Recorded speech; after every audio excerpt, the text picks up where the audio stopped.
And so the way that we're going to do today is we're going to go back 2 weeks, 3 weeks, something like that, and revisit, which hopefully you have. Do you have my rankings? Oh, I love it. We're going to revisit my 1 to 15 rankings in each conference. Now, Andrew, Claudio, we could do this there's 3 options. We could either give me, so I'm going to get some do-overs. I could either get 2 do-overs in each conference, 3 do-overs in each conference, or split the baby and say 5 do-overs total in whatever conferences I want. Oh, 5 do-overs. 5 do-overs total? Yeah, total. Now, do we? I don't know. It doesn't matter either way. I was gonna say, do we want to have like a limit on how many you can move up and move down? But it'll even out anyway. So I get to move up, do over and move into a certain spot. Okay, I'll just read these out for the pod. I was about to say, can you know what they not are? only for the pod, for me as well? Well, so John, you're 1 seed. So I'll go from 1 to 15. Yes. In the East, you had Milwaukee, Philly, Boston, Brooklyn. No, these are mine. Wow, I may need to do some do-overs. Do not put your stink. Sorry.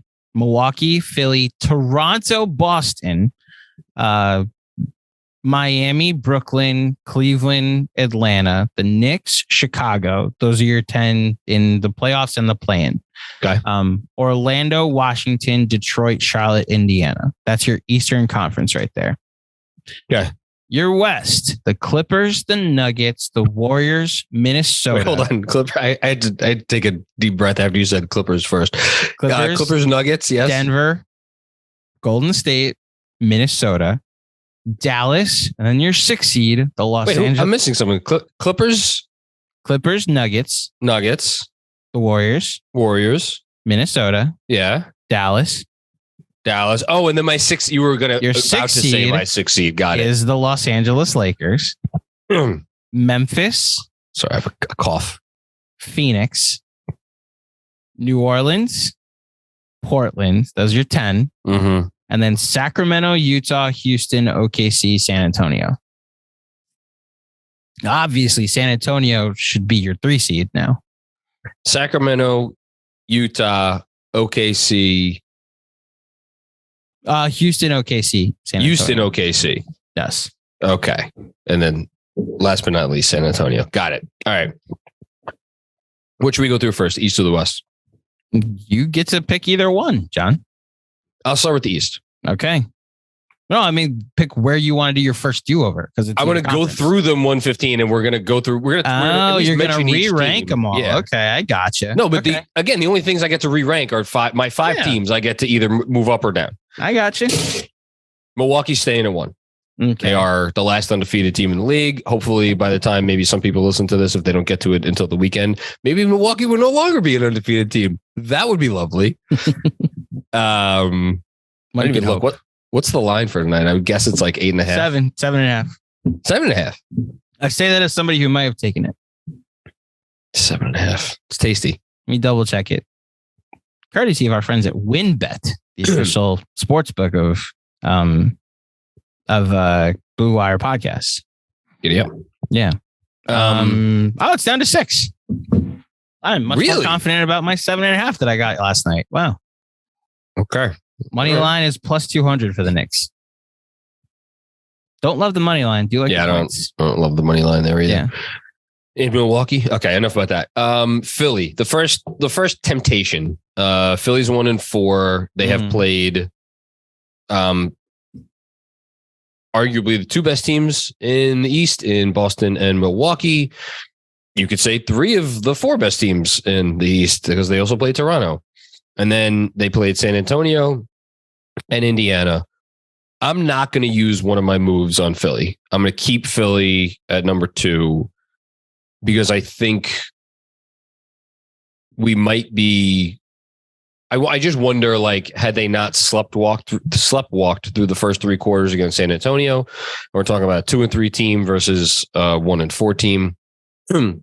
Like, we'll get to it with Brooklyn, Lakers, and maybe another team or 2. But I think back to the quote or the adage from the wise sage Tom Thibodeau, when he asks before you change things up or before you start to really get worried, are you giving the proper effort and are you executing?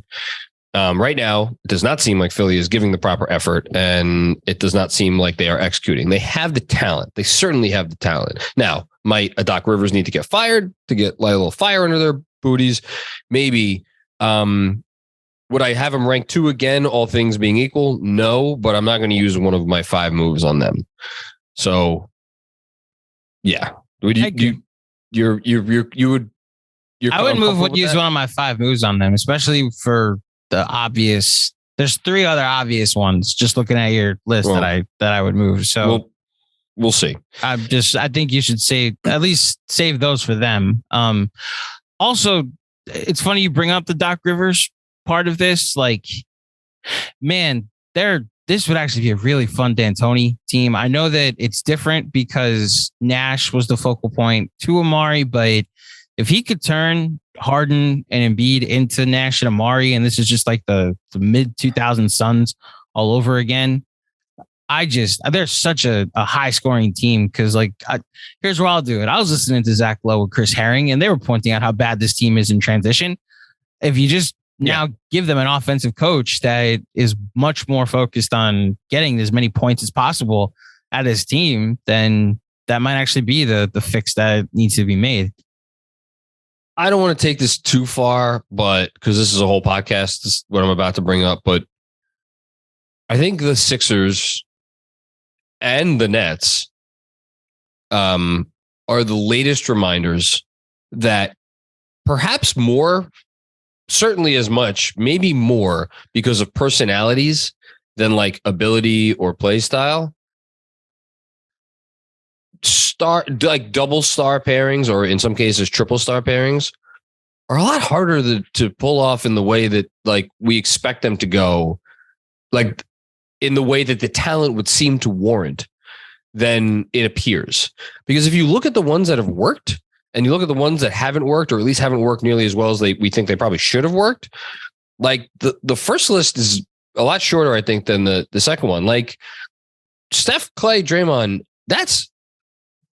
we don't have to talk about all the ways that that's unique. And again, but like Draymond and Clay are not anything like ball dominant stars. Like, and Clay and Steph, to his credit, is like maybe the most unselfish and like, easiest to play with superstar in the league. LeBron and Wade, that took time.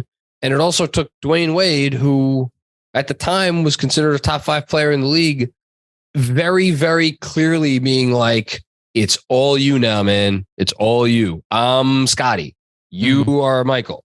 Like that was hard to do. And then you go through the list and like, I'm just saying the Harden and Embiid dynamic, like, yeah, on paper it should work great. But when you factor in the personalities and like how Harden wants to play and how Embiid probably wants to play, it's funny because Harden really worked well with KD and Kyrie. I know last season was so bad, but they did create an offensive juggernaut that was a Harden hamstring, a Kyrie ankle sprain, and Kevin Durant being a shoe size smaller away from potentially winning a title.